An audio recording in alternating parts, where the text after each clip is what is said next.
सबु चाषींकर हेबो e KYC नकली चाषी को चिन्हट पई सरकार को प्लान।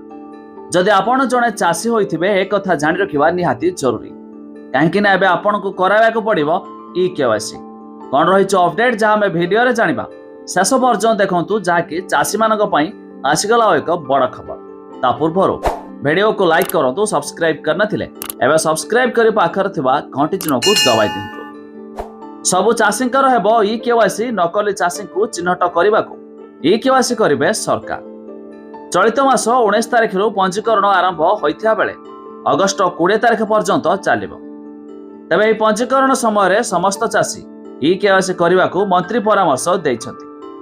तबे सोसाइटी चाषी पंजीकरण समय ई केवाईसी कराई पारिबे। अनेक नकली चाषी सरकारी सुविधा नेउथिबा नजर को आसिबा परे विभाग एपरि पदक्षेप नैछि। तबे दलाली रोकिबा को विभाग एपरि पदक्षेप नैछि।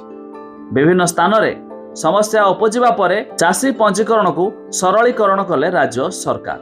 बापा की जेजेबामका नाम रे जमी थिले भी पुओ माने करि पारिबे पंजीकरण। तबे जेउ पुओ जेते जमी चाष करूथिबे सेतिकी जमीर पंजीकरण करि पारिबे।